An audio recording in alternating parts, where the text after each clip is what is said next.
안녕하십니까, 이사무장입니다. 최근에 저는 바람도 쐴 겸 유치권 현장에 다녀왔습니다.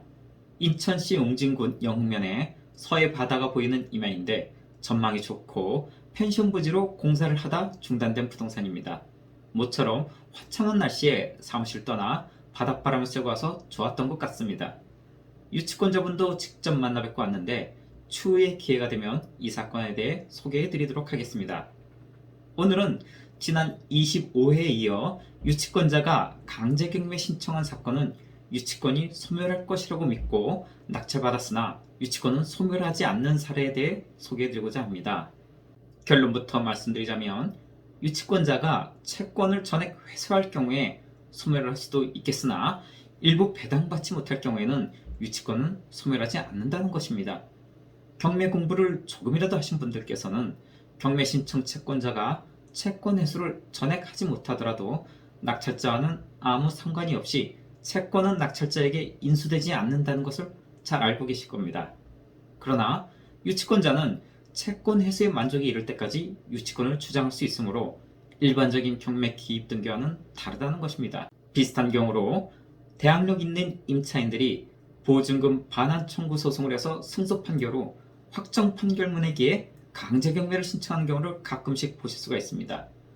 대항력 있는 임차인들이 배당 신청을 했으나 배당을 전액 못 받을 경우 나머지 보증금에 대해서는 낙찰자가 인수한다는 사실을 떠올리시면 이해가 빠르실 겁니다.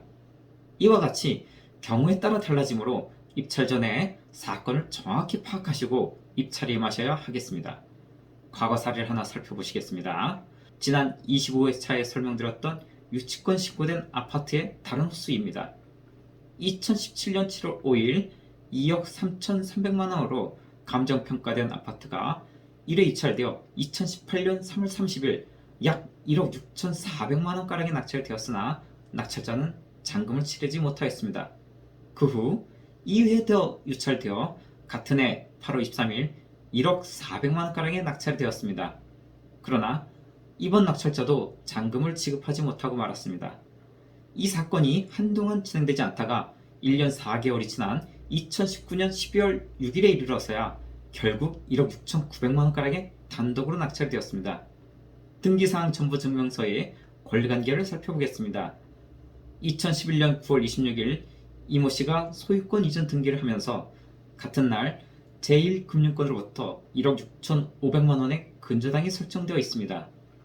같은 해 10월 21일 건설회사인 유치권자가 9,800만원가량의 금액으로 가압류 등기되어 있다가 2017년 6월 16일 청구 금액 1억 원의 강제경매 기입 등기가 되었습니다. 등기부상 유치권자의 주장 금액은 1억 원으로 보여집니다. 앞서 포기한 두 명의 입찰 보증금 약 2,400만원과 낙찰 금액 1억 6,500만원을 더해보면 총 1억 9,340만원가량이 배당 금액이며 1순위 근저당권자가 약 1억 4천만원가량을 배당받아 가게 될 것으로 보여집니다. 경매 신청 금액을 제외하면 유치권자는 약 5천만원을 배당받을 것으로 보여집니다.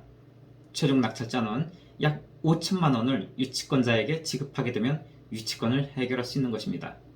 결론적으로 낙찰가 1억 6,900만원에 5천만원을 더한 2억 2천만원가량의 이 아파트를 매수한 결과가 되어 큰 손해 없이 낙찰을 받은 것으로 보여집니다. 낙찰자는 앞서 입찰 보증을 포기한 두 명 덕분에 입찰 보증금 2,400만원가량 이득을 보게 된 것입니다. 이렇게 경매 진행 과정을 살펴보면 누군가는 유치권 때문에 큰 손해를 입고 누군가는 이득을 보는 것을 목격하게 됩니다. 최근에는 지난 3월경에 같은 아파트의 한 호수를 낙찰받으신 분이 결국 보증금을 포기한 사례를 보았습니다. 최고가 매수인은 나름대로 입찰 전에 채권은행 및 유치권자 등에게 문의도 하며 최대한 검토 후 낙찰받으셨지만 경매를 시작한 지 약 6개월밖에 안 되시고 몇 번의 경매 낙찰 경험으로 유치권에 도전하셨다가 1,200만원가량의 입찰 보증금을 포기하게 된 것입니다. 이 아파트는 수많은 경매 초보자분들께서 입찰 보증을 포기한 사례를 수년간 여러 차례 봐왔기에 경매 초보자분들의 개미지옥이라 불러도 될 것 같습니다. 부디 시청자 여러분들께서는 유치권 같은 특수물건에 입찰하시기 전에 저희 사무실과 같은 전문가에게 참을 받아 큰 피해를 입는 일이 없으시기 바랍니다. 다음 시간에는 같은 유치권자가 신청한 경매 사건이지만 형식적 구매로 유치권이 소멸하게 되는 사례를 소개해드리겠습니다. 오늘 영상은 이것을 마치며 도움이 되셨다면 구독과 좋아요, 알림 설정 부탁드립니다. 감사합니다.